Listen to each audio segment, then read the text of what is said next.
فأعوذ بالله من الشيطان الرجيم بسم الله الرحمن الرحيم قال الله تعالى في القرآن الحكيم وَلَقَدْ نَصَرَكُمُ اللَّهُ بِبَدْرٍ وَأَنْتُمْ أَذِلَّةٌ۔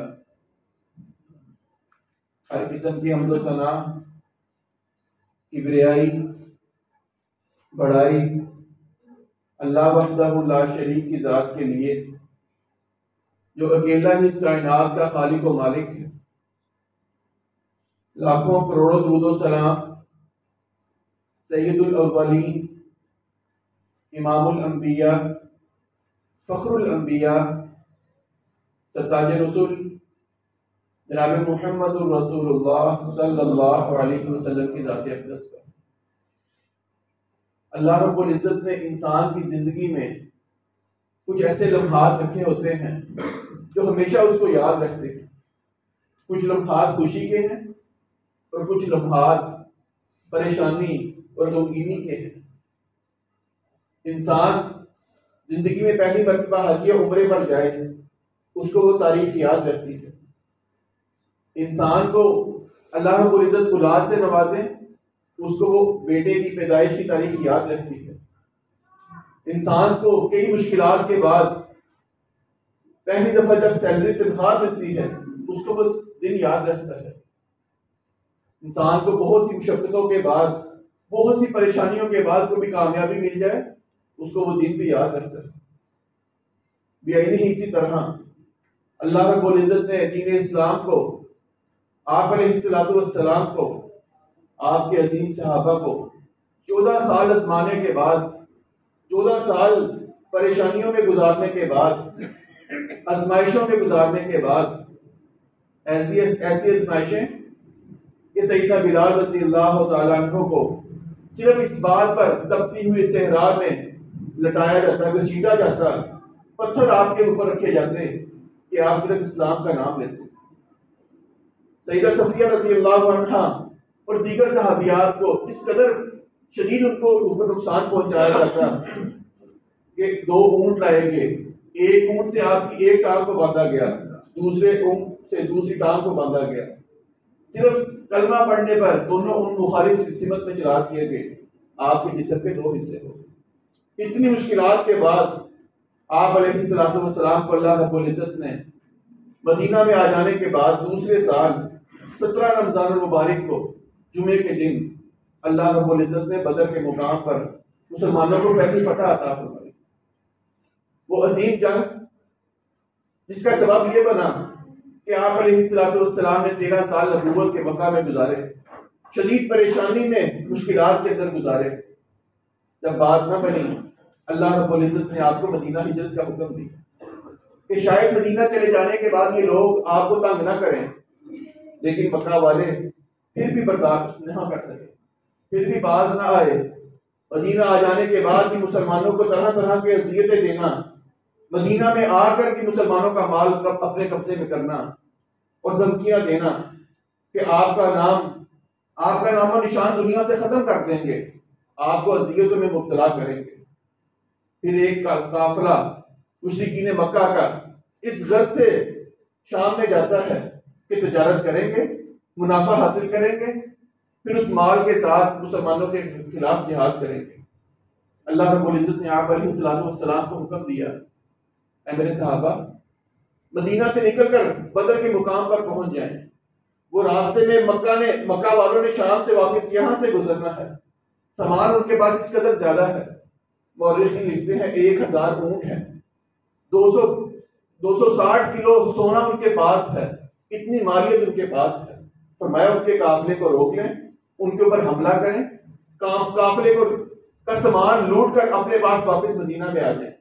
مقصد ہے کہ وہ ہمارے خلاف جہاد کرنے لگے ہیں، ان کو ڈرانا مقصد ہے، ان کا مال اپنے قبضہ میں کر کے جہاد کی تیاری کرنی ہے۔ آپ علیہ السلام نے صحابہ سے مشورہ کیا۔ 12 رمضان المبارک کو آپ مدینہ سے 313 صحابہ کے ساتھ نکلتے ہیں، اور یہ وہ صحابہ کی تعداد ہے کہ جس میں بچے بھی شامل ہیں۔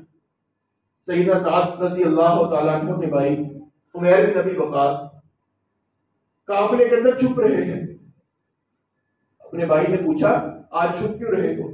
کہا آپ علیہ السلام لڑکوں کی عمر کا اندازہ لگا رہے ہیں، میری خواہش ہے آپ مجھے ساتھ لے کر جائیں، لیکن میری عمر چھوٹی ہے، مجھے آپ نے ساتھ نہیں لے کر جانا۔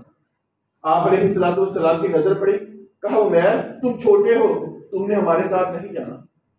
آپ نے ویسے ہی ضد لگائی، ویسے ہی زاروں پٹار روئے جیسے آج کا بچہ موبائل کے لیے روتا ہے، آج کا بچہ بازار جانے کی ضد لگاتا ہے۔ آپ علیہ السلام نے آپ کی محبت کو دیکھا، کہا عمیر چلو ہمارے ساتھ چلو۔ 313 صحابہ اکرام کی جماعت ہے، صرف 2 گھوڑے ہیں پاس اور 70 کے قریب اونٹ ہیں۔ کسی اونٹ پر 3 سوار بیٹھے ہیں، کسی پر 4 بیٹھے ہیں۔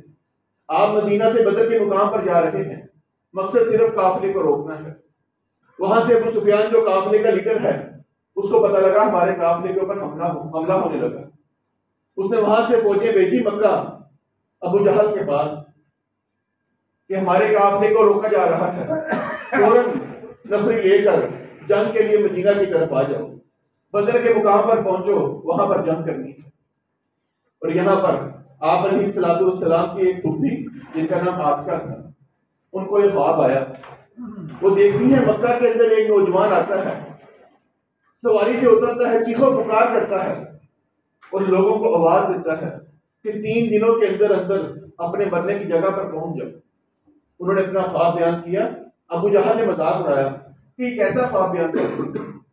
وہاں پر امیہ جو آپ علیہ السلام کا دشمن تھا، اس کو ایک صحابی کے ساتھ ملاقات ہوئی، بحث تکرار ہوا۔ صحابی کہنے لگے میں نے آپ علیہ السلام کی زبان مبارک سے سنا ہے کہ صحابہ اکرام کی جماعت امیہ تجھے قتل کرے گی۔ اتنا گھبرا گیا، اتنا پریشان ہو گیا، اس نے قسم اٹھا لی آج کے بعد میں مکہ سے باہر نہیں جاؤں۔ وہاں عاتکہ نے خواب دیکھ لیا اور یہاں اس کو آقا علیہ السلام کے صحابی نے اس کی موت کی خبر دے دی۔ ابو جہل تیاری کرتا ہے، امیہ کہنے لگا میں قافلے میں نہیں جا سکتا، میں مکہ سے باہر نہیں جا سکتا۔ اس کی بیوی نے بھی روکا کہ تجھے آقا علیہ السلام کا خواب یاد نہیں۔ ابو جہل اس کو لے گیا، قافلہ اس قدر زیادہ، 1000 کے قریب اونٹ ہیں، زاروں کے تار، ان کے پاس گھوڑے ہیں، 600 زرے ہیں، کئی رقاصہ کو ساتھ لے کر جاتے ہیں، شرابیں ساتھ لے کر گئے کہ مسلمان تھوڑے سے ہیں، ان کو قتل کریں گے، وہاں پر رقص کریں گے، جیت کا سماں ہوگا۔ وہاں سے قافلہ نکلتا ہے، 16 تاریخ رمضان المبارک کو یہ دونوں قافلے بدر کے مقام پر پہنچتے ہیں۔ وہاں پر آپ علیہ السلام کو جب پتہ لگا کہ یہ جنگ کے لیے آ رہے ہیں، نہ صحابہ اکرام کے پاس تلواریں ہیں، نہ تیر ہیں، نہ حفاظت کے لیے زرے ہیں، کچھ بھی نہیں ہے۔ صحابہ اکرام نے آپ علیہ السلام نے آپس میں مشورہ کیا کیا کرنا چاہیے۔ سیدنا ابو بکر اٹھے، سیدنا عمر اٹھے، حضرت مقداد اٹھے، یہ تینوں صحابہ قریش کے تھے، مکہ والے تھے۔ کہا ہم آپ کے اوپر جانے نچھاور کریں گے، آپ نے پریشان نہیں ہونا۔ آپ علیہ السلام مدینہ میں انصار کا انتظار کر رہے ہیں، یہ مدینہ والے لوگ میرے ساتھ کیا کریں گے، آپ ان سے مشورہ لینا چاہ رہے ہیں۔ مدینہ کے سردار سیدنا سعد رضی اللہ تعالیٰ عنہ اٹھے، کہا مجھے معلوم ہوتا ہے آپ ہمارے مشورے کا انتظار کر رہے ہیں۔ کہا ہاں میں انصاریوں کے مشورے کا انتظار کر رہا ہوں۔ کہنے لگے آقا ہم نے آپ علیہ السلام پر ایمان لائے ہیں، اللہ رب العزت کی ذات پر یقین رکھتے ہیں، ہم جہاد سے بھاگنے والے نہیں ہیں۔ آپ ہمیں حکم دیں سمندر میں کود جاؤ، ہم کود جائیں گے، ہم آپ کی بات کا انکار نہیں کریں گے۔ کہا آقا آپ آگے آگے، ہم آپ کے پیچھے پیچھے ہیں، آپ کا حکم تھا راتوں پر۔ آپ علیہ السلام نے انصار کا یہ جذبہ دیکھا، آپ بہت خوش ہوئے۔ کہا اے میرے صحابہ، اللہ رب العزت نے بدر کے اندر مجھے وہ جگہ دکھا دی ہیں جہاں پر صبح کفار مکہ نے قتل ہونا ہے۔ آپ علیہ السلام کے اس قافلے میں کسی کے پاس لڑنے کے لیے تیر ہے، کسی کے پاس کمان ہے، کسی کے پاس زرہ ہے اور کسی کے پاس لکڑی کی ٹہنیاں ہیں۔ رات کا یہ دن، رات کا یہ سفر، آپ علیہ السلام زاروں کی طرح رو رہے ہیں، اللہ رب العزت سے دعا کر رہے ہیں اللہ یہ 313 یہ قافلہ یہ مدینہ میں نے 14 سال کی محنت سے مکہ کے بعد لے کر آیا ہوں، اللہ اگر ان کو شکست ہو گئی، یہ ختم ہو گئے، دنیا میں تیرا نام لینے والا کوئی نہیں رہے۔ وہاں پر کفار مکہ رات کو جشن منا رہے ہیں اور یہاں پر سیدنا ایک صحابی کا واقعہ ملتا ہے۔ کہا آقا جس جگہ پر آپ نے قیام کیا ہے یہ مٹی والی جگہ ہے، کیا اللہ رب العزت نے آپ کو حکم دیا؟ کہا نہیں، میرا اپنا مشورہ ہے کہ یہاں پر قیام کرنا چاہیے۔ کہنے لگے آقا آگے چلے جائیے، وہاں پر کنواں ہے، ہم کنواں کے اوپر قبضہ کریں گے، اور وہاں ریتلا علاقہ ہے، وہاں پر ہمارے لیے قیام کرنا آسان ہوگا۔ آقا علیہ السلام نے ان کی بات کو مانا، وہاں پر جا کر قیام کر لیا، باقی سارے کنویں بند کر دیے گئے، صرف ایک کنواں ہے، وہ مسلمانوں کے پاس ہے۔ رات کو اللہ رب العزت نے بارش کا نزول کیا، وہ ریتلا علاقہ مسلمانوں کے لیے آسانی والا بن گیا، اور وہ مٹی والا علاقہ جہاں پر کفار مکہ ٹھہرے تھے کیچڑ ہو گیا، ان کے لیے رہنا مشکل ہو گیا۔ تیز ہوائیں چلنے لگی جس سے مسلمانوں کو نقصان نہیں ہوا، کفار مکہ بہت پریشان ہونے لگے۔ اللہ رب العزت نے میدان جنگ کی رات، جب مسلمانوں کے پاس اسلحہ بھی نہیں ہے، اس خوف کے عالم میں کہ انسان نے صبح لڑنا ہو، اس کو کیسے نہیں لا سکتے، لیکن اللہ رب العزت نے مسلمانوں کے اوپر سکینت نازل کی، مسلمانوں کو نیند بھی آئی، پرسکون رات کو سوتے ہیں۔ وہاں پر کفار مکہ کو رات کو نیند بھی نہیں آئی، پوری رات سیدنا علی رضی اللہ تعالیٰ عنہ بیان کرتے ہیں صرف آپ علیہ السلام جاگتے رہے، پوری رات اللہ سے دعائیں کرتے رہے۔ صبح ہوئی، آپ علیہ السلام نے 3 انصاری صحابہ کو آگے بھیجا کہ میدان جنگ میں جائیے، جنگ شروع کیجیے۔ وہاں سے 3 سردار مکہ کے آئے، ولید، عتبہ اور شیبہ، کہنے لگے اپنے انصاریوں سے مقابلہ نہیں کرنا، مکہ والے لے کر آؤ۔ آپ علیہ السلام نے ارشاد فرمایا میرا علی کدھر ہے، میرا چچا حمزہ کدھر ہے، میرا صحابی قتیبہ بن حارث کدھر ہے۔ 3 مکہ کے صحابہ نکلتے ہیں، وہاں سے کفار مکہ کے 3 سردار نکلے، تینوں صحابہ کرام نے ایک ہی بار میں تینوں کو قتل کر دیا۔ کفار مکہ کے پاؤں لرزانے لگے، گھبرا گئے کہ ہمارے 3 سردار ایک ہی بار میں قتل ہو گئے۔ ابو جہل نے یہ منظر دیکھا تو اپنی قوم کو للکارنے کے لیے کہنے لگا لنا العزیٰ ولا عزیٰ لکم، ہمارے لیے عزیٰ جو ہمارا بت ہے وہ ہمارے لیے ہے، تمہاری مدد کرنے نہیں آئے گا۔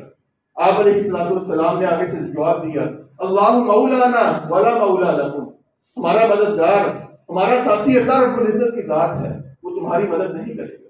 تو میں قتلانا فی الجنہ، ابو جہل سن لے، ہمارے مرنے والے سارے جنت میں جائیں گے، وقتلاکم فی النار، تمہارے مرنے والے سارے جہنم میں جائیں گے۔ آپ علیہ السلام نے صحابہ کو حکم دیا جب تک میں اشارہ نہ کروں تم نے آگے جا کر حملہ نہیں کرنا۔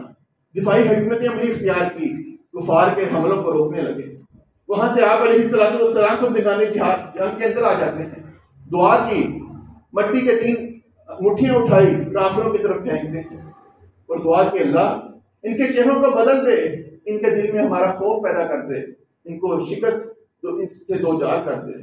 آپ کا یہ مٹی اٹھا کے پھینکنا تھا۔ صحابہ بیان کرتے ہیں ایک بھی کفار مکہ کا ساتھی ایسا نہیں تھا جس کی آنکھ میں وہ مٹی نہ گئی تھی، اور اللہ رب العزت نے فرمایا وما رمیت اذ رمیت ولکن اللہ رمی۔ اب پیارے حبیب صلی اللہ علیہ وسلم، وہ مٹی دراصل آپ نے نہیں بلکہ ہم نے خود کفار مکہ کی طرف پھینکی تھی۔ وہ مٹی کا پھینکنا تھا، آپ کی بدعا تھی، کفار مکہ کا خیمہ ہلنے لگتا ہے، وہاں پر لرزہ داری ہوتی ہے، دینی طور پر وہ کمزور پڑ جاتے ہیں۔ آپ علیہ السلام نے اشارہ کیا حملہ کر دیا جائے، گمسان کی جنگ لگتی ہے، شدید حملے ہو رہے ہیں۔ وہاں پر سیدنا عبد الرحمن بن عوف رضی اللہ تعالیٰ عنہ بیان کرتے ہیں میرے ساتھ دونوں نوجوان لڑکے کھڑے ہیں، میں سوچ رہا ہوں کاش کہ میرے مد مقابل میرے ساتھ بھی کوئی نوجوان ہوتا جو میرے ساتھ جا کے جنگ لڑ سکتا، یہ چھوٹے چھوٹے بچے کیا کریں گے۔ ایسے میں سوچ رہا تھا، ایک بچے نے کہا چچا ہمیں بتاؤ ابو جہل کون ہے، کہاں ہے؟ کہنے لگے تمہیں کیا کرنا ہے؟ کہا سنا وہ ہمارے حبیب آقا علیہ السلام کے بارے میں زبان درازی کرتا ہے، ان کی گستاخی کرتا ہے۔ اتنے میں دوسرے بچے نے میرا ہاتھ پکڑا، کہنے لگے چچا ابو جہل کا بتاؤ کہاں ہے؟ کہنے لگے میری نظر پڑتی ہے وہ سامنے ہے۔ کہتے میں نے اس کی طرف اشارہ کیا، ابھی میرا ہاتھ واپس نہیں آیا، دونوں نوجوان لڑکے جاتے ہیں اس کے اوپر حملہ کر دیتے ہیں، اس کو نیچے کرا دیا، ایک نے اس کی سواری کی ٹانگ توڑ دی، ایک نے اس کے اوپر حملہ کیا، اس کو قتل کرنے لگے۔ سیدنا عبداللہ بن مسعود رضی اللہ تعالیٰ عنہ بیان کرتے ہیں جب اس کے آخری سانس چل رہے تھے میں نے اس کی جا کر پیٹ کے اوپر پاؤں رکھا، اور آپ علیہ السلام نے فرمایا تھا موسیٰ علیہ السلام کے قوم کا جو فرعون تھا وہ غرق ہونے سے پہلے اس کا تکبر ختم ہو گیا، تو میں میری قوم کا جو فرعون ہے ابو جہل ہے اس کا تکبر نہیں ختم ہوا۔ سیدنا عبداللہ بن مسعود مکے میں ابو جہل کے غلام تھے، اس کی بکریاں چرایا کرتے، کہنے لگا چرواہے آج تو میرے پیٹ کے اوپر چڑھا ہے، بہت بلند جگہ پر چڑھا ہے، چرواہے تو میرا مقابلہ کیا کرے گا؟ کہنے لگا جان کے کیا حالات ہیں؟ سیدنا عبداللہ کہنے لگے مسلمانوں کو فتح مل گئی ہے، کہنے لگا چل میری گردن کاٹنی ہے، ذرا اوپر سے کاٹنا، پتہ لگے کسی سردار کی گردن ہے۔ آپ علیہ السلام کے صحابی نے سیدنا عبداللہ بن مسعود نے ابو جہل کو قتل کر دیا۔ اس کے بعد سیدنا بلال رضی اللہ تعالیٰ عنہ کا واقعہ ملتا ہے۔ سیدنا عبد الرحمن بن عوف بیان کرتے ہیں کہ امیہ کو میں نے اپنے قبضے میں کر لیا کہ یہ مال و دولت والا ہے، سردار ہے، مجھے اس سے بہت منافع ملے گا۔ کہنے لگے وہاں سے سیدنا بلال رضی اللہ تعالیٰ عنہ نے اس امیہ کو دیکھ لیا، وہی امیہ ان کے اوپر زمانہ جاہلیت میں ظلم کیا کرتا تھا۔ اسلام لانے کے بعد مکہ کی تپتی ہوئی ریت پر صحرا میں اس کے اوپر ظلم کیا کرتا تھا۔ آج جون جولائی کی گرمی ہو، میرا پاؤں باہر فرش پر نہیں رکھا جاتا، اور وہ مکہ کی گرمی، وہ صحرائی علاقہ جہاں پر تپتے ہوئے ریت میں آپ کو گھسیٹا جاتا، کس طرح کے آپ کے اوپر ظلم کیے جاتے، بھاری پتھر آپ کے اوپر رکھے جاتے۔ ان کو وہ منظر یاد آ گئے۔ سیدنا بلال رضی اللہ تعالیٰ عنہ اللہ کے اوپر بلند کرتے ہیں، امیہ کے اوپر حملہ کرتے ہیں۔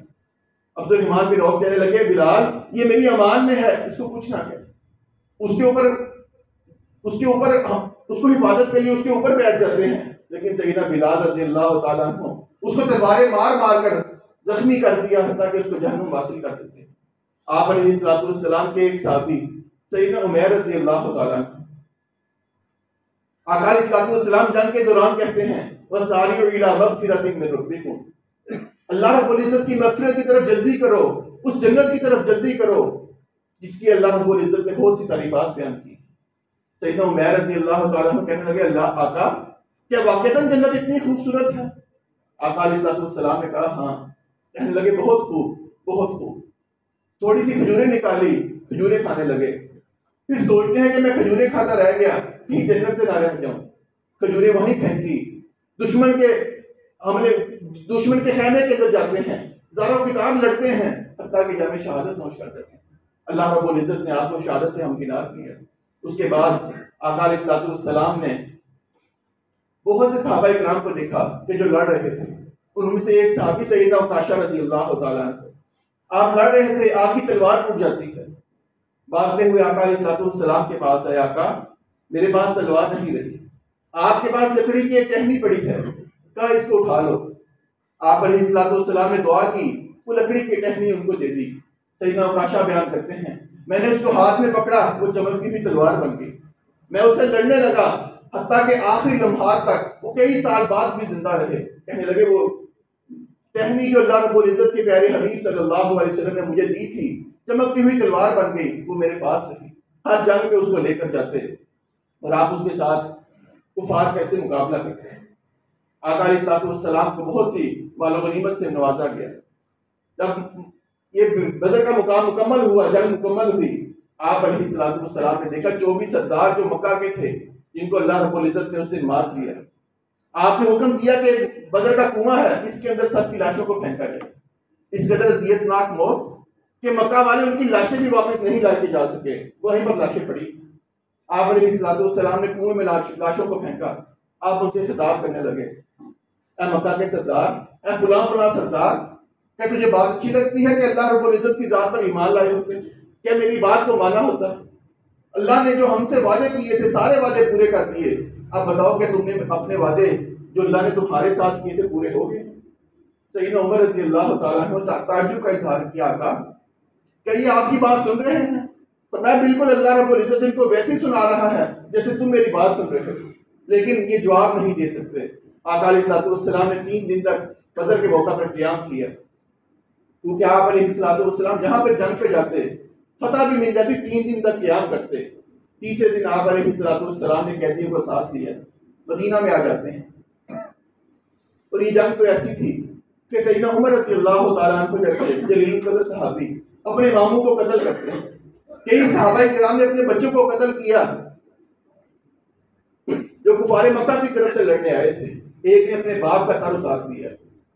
آقا علیہ السلام کے صحابی سیدنا ابو بکر رضی اللہ تعالیٰ عنہ، ان کا بیٹا بیان کرتا ہے عبد الرحمن بن ابی بکر، ہاں بابا اس دن آپ بھی میری تلوار کے نیچے آئے لیکن میں نے آپ کو چھوڑ دیا۔ کہنے لگے بیٹا اب تو اسلام قبول کر چکا ہے، اگر تو اس دن میری تلوار کے نیچے آ جاتا میں تیرا لحاظ نہ کرتا کہ تو میرا بیٹا ہے، تو اللہ رب العزت کا دشمن تھا، آقا علیہ السلام کا دشمن تھا، میں تجھے قتل کر دیتا۔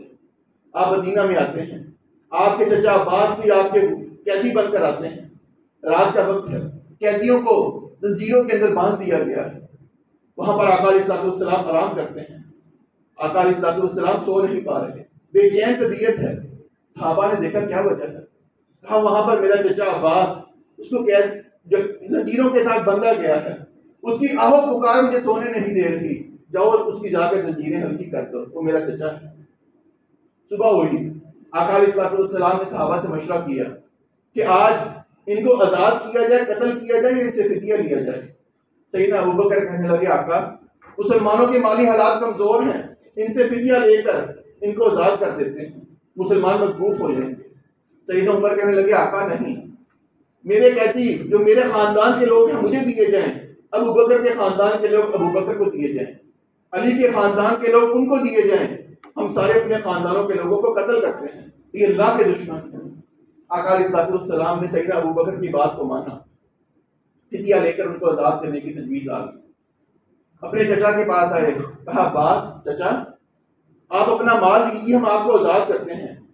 کہنے لگے میرے بھتیجے میرے پاس مال و دولت نہیں ہے۔ آپ علیہ السلام نے وحی کے ذریعے بتلا دیا، کہا چچا جو اپنی بیوی کے پاس فلاں جگہ پر تم نے زیور رکھوایا ہے وہ زیور کہاں ہے، اس سے منگواؤ تاکہ تم آزاد ہو جاؤ۔ سیدنا عباس بیان کرتے ہیں اے میرے بھتیجے آج مجھے یقین ہو گیا کہ تو سچا نبی ہے، یہ بات میری اور میری بیوی کے درمیان تھی، تیسرے بندے کو نہیں پتا تھا، آج تجھے کیسے پتا لگ گئی؟ کہا مجھے وحی کے ذریعے بتلایا گیا۔ اتنے میں مکہ سے ایک آدمی نکلتا ہے جس کا بیٹا آقا علیہ السلام کے پاس قید ہوا تھا، مکہ سے نکلا، اس کو کسی نے آفر کروائی کہ تجھے بہت مال و دولت سے نوازیں گے، جہاں آقا علیہ السلام کو نعوذ باللہ قتل کر دیا۔ دو بندوں کے درمیان بات ہوئی، تیز تلوار لے کر آیا، اس کے اوپر زہر لگایا، مدینہ میں آیا، مسجد نبوی کے باہر اپنی اونٹنی کو کھڑا کیا۔ آقا علیہ السلام کے صحابی سیدنا عمر نے دیکھا، اس کو پکڑ لیا، اس کی تلوار بھی پکڑ لی۔ کہنے لگا آقا علیہ السلام نے پوچھا کہ مدینے میں کیوں آیا؟ کہنے لگا میں اپنے بیٹے سے ملنے آیا، اپنی بات سے پھر گیا۔ آقا علیہ السلام نے کہا اچھا بتا بیٹے سے ملنے آیا ہے کہ تلوار پر زہر بھی لگایا تھا؟ کہنے لگا مجھے آج یقین ہو گیا ہے تو سچا نبی ہے، میرے اور میرے دوست کے درمیان بات ہوئی، ہم نے وعدہ کیا کسی تیسرے بندے تک بات نہیں جائے گی، آپ تک بات کیسے آ گئی؟ کہا مجھے اللہ رب العزت نے وحی کے ذریعے بتلایا۔ پھر آپ کے چچا نے مکہ سے پیسے مال و دولت منگوایا، اپنا فدیہ دیا اور آپ کو آزاد کر دیا۔ اس کے بعد آپ کے بیٹی سیدہ زینب رضی اللہ تعالیٰ عنہ کے شوہر یعنی آپ کے داماد ابو العاص وہ بھی مکہ سے آئے تھے، مدینہ میں آپ کے پاس قید ہو چکے۔ بیٹی کو پتہ لگا کہ میرے بابا کے پاس میرا شوہر غلام بن کر آیا ہے، قیدی بنا ہوا ہے، مکہ سے وہ ہار بھیجا جو سیدہ خدیجہ رضی اللہ عنہا کا تھا۔ کہا بابا یہ ہار لے لیجیے، میرے شوہر کو معاف کر دیجیے۔ آپ علیہ السلام مدینہ میں بیٹھے ہیں، اس ہار کو دیکھتے ہیں، آپ کو اپنی بیوی سیدہ خدیجہ رضی اللہ عنہا یاد آ گئی۔ آپ اس ہار سے کھیلنے لگتے ہیں۔ کہا صحابہ اگر آپ تم مجھے اجازت دو میں اپنی بیٹی کو معاف کر دوں، یہ ہار بھی دے دوں، اس کے شوہر کو آزاد کر دوں۔ صحابہ نے دیکھا آقا علیہ السلام کی حالت کو، کہا آقا آپ کی بیٹی ہماری بہن ہے، آپ کو اجازت ہے آپ اس کو آزاد کر دیجیے، ہار بھی واپس کر دیجیے۔ لیکن کہا ابو العاص آج میری بات سن لے، جا کر میری بیٹی کو روانہ کر دے، اس کے اوپر تمہیں ظلم نہیں کرنا۔ ابو العاص واپس جاتے ہیں، بیٹی کو کہا آپ کے والد آپ کو بلا رہے ہیں۔ صحابہ کرام کے دو شخص جو مدینہ سے ساتھ گئے تھے، آقا علیہ السلام نے بھیجا میری بیٹی کی حفاظت کرنی۔ راستے میں ایک مکہ سے آدمی نکلتا ہے، حبار بن اسود، اس نے دیکھا آقا علیہ السلام کی بیٹی جا رہی ہے، ان کے اوپر حملہ کرتا ہے۔ آپ کا حمل ضائع ہو گیا، مدینہ میں پہنچتی ہیں، آپ کے کپڑے خون سے بھرے ہوئے ہیں۔ آپ علیہ السلام نے دیکھا اپنی بیٹی کی حالت کو، کہا اے میرے صحابہ جاؤ مکہ، اگر حبار بن اسود مکہ کے ساتھ بیت اللہ کے غلاف کو بھی پکڑ کر کھڑا ہو، اس کو تم نے معاف نہیں کرنا، اس کو قتل کر دو۔ وہاں پر حبار بن اسود کو پتہ لگا کہ میرے بارے میں یہ فیصلہ جاری کیا گیا، چھپتا چھپاتا مدینے میں آ جاتا ہے۔ رات کا وقت ہے، آپ علیہ السلام کے پاس آیا، پوچھا کون ہو؟ کہا آقا میں حبار بن اسود ہوں، آپ کی بیٹی کے بیٹے کا قاتل ہوں۔ کہا آقا معاف کرنا چاہتے ہیں معاف کرتے ہیں، اگر آپ سزا دینا چاہتے ہیں سزا دیتے ہیں۔ کہا میں کلمہ تو پڑھتا ہوں، میں اسلام لانا چاہتا ہوں۔ آپ علیہ السلام نے اپنی بیٹی کے بچے کے قاتل کو بھی معاف کر دیا، کہا تم نے اسلام قبول کیا، جاؤ تجھے میں نے معاف کیا۔ پھر اللہ رب العزت نے آپ کو مال و دولت سے نوازا، اور اس طرح اللہ رب العزت نے مسلمانوں کو 14 سال کے بعد عظیم الشان فتح عطا فرمائی، جس میں نہ مسلمانوں کے پاس لڑنے کے لیے کوئی سامان تھا، نہ ذہنی طور پر تیار تھے۔ اللہ رب العزت نے مسلمانوں کو فتح عطا فرمائی، اور پھر مسلمانوں کے قدم اس کے بعد بہت سے مسلمانوں کے اندر حوصلہ پیدا ہو گیا، اور کفار مکہ جن کے ذہن میں شک و شبہات تھے کہ مسلمان چاہے سچے ہیں یا غلط ہیں، ان کے شک و شبہات دور ہونے لگے، اور اللہ رب العزت نے بدر والوں کے بارے میں یہ فیصلہ کر دیا کہ بدر والے آج کے بعد جو مرضی عمل کریں، اللہ رب العزت نے ان کو معاف کر دیا۔ اور بالخصوص سیدنا عثمان رضی اللہ تعالیٰ عنہ کو جو بدر میں جانا چاہتے ہیں، آپ نے منع کر دیا ہے، عثمان میری بیٹی بیمار ہے، تمہاری بیوی بیمار ہے، تم نے بدر میں نہیں جانا، تم مدینہ میں رہو، میری بیٹی کی عیادت کرو، اللہ رب العزت ہمیں فتح سے ہمکنار کریں گے، تمہیں حصہ ملے گا۔ آپ اپنی بیوی کی عیادت کرتے ہیں، لیکن آپ بدر کے مقام پر ہیں، آپ کی بیٹی وہ سیدنا عثمان کی بیوی اللہ رب العزت کے پاس چلے جاتی۔ جب آپ مدینہ میں واپس آئے، آپ علیہ الصلوۃ والسلام صحابہ کو دیکھ رہے ہیں جو آپ کے استقبال میں کھڑے ہیں، دیکھا عثمان نظر نہیں آ رہے، صحابہ کرام نے آپ کی شکل مبارک سے دیکھ لیا، پریشان ہیں، کہا آپ عثمان کو ڈھونڈ رہے ہیں، وہ تو قبرستان میں آپ کی بیوی، آپ کی بیٹی سیدہ رقیہ کی قبر پر کھڑے، آپ سیدھا قبرستان جاتے ہیں، سیدنا عثمان رضی اللہ تعالیٰ عنہ سے ملے، وہ ساروں کتار رونے لگے۔ آپ نے فرمایا عثمان کیوں روتے؟ کہا جس کا رشتہ آپ علیہ الصلوۃ والسلام کے ساتھ ٹوٹ جائے تو کیوں نہ روئے؟ آپ زاروں کتار رونے لگے۔ کہا اے میرے عثمان، اللہ رب العزت نے آسمان سے مجھے حکم جاری کیا ہے، میں اپنی اگلی بیٹی کا نکاح تیرے ساتھ کروں گا، تجھے پریشان نہیں ہو۔ سیدنا عثمان رضی اللہ تعالیٰ عنہ جو بدر میں شریک بھی نہیں ہوئے، لیکن آپ علیہ الصلوۃ والسلام کی بیٹی کی عیادت کر رہے تھے، اللہ رب العزت نے آپ کو بھی مال غنیمت سے نوازا۔ اللہ رب العزت سے دعا ہے اللہ رب العزت ہمیں آقا علیہ الصلوۃ والسلام کی سیرت اور آپ علیہ الصلوۃ والسلام کے صحابہ کرام کی سیرت کہ جس طرح وہ آپ علیہ الصلوۃ والسلام کی بات پر اپنی بات کو ختم کر دیتے تھے، آپ کی بات آ جانے کے بعد اپنا سر تسلیم سے ہم کر دیتے تھے، سر جھکا لیتے تھے۔ اللہ رب العزت ہمیں وہ جذبہ نصیب فرمائے، ہمارے اندر اطاعت کا وہ شوق ہو کہ صحابہ کرام کی طرح یہاں میں آپ علیہ الصلوۃ والسلام کا فرمان سنوں، وہاں پر میں اپنا سر جھکا دوں۔ اللہ رب العزت ہمارا بھی خاتمہ آپ علیہ الصلوۃ والسلام کے ساتھ کر دے، جنت الفردوس میں آپ کی رفاقت نصیب فرما دے، حوض کوثر پر آپ علیہ الصلوۃ والسلام کے جام سے پانی پینا نصیب فرما۔ وآخر دعوانا ان الحمد للہ رب العالمین۔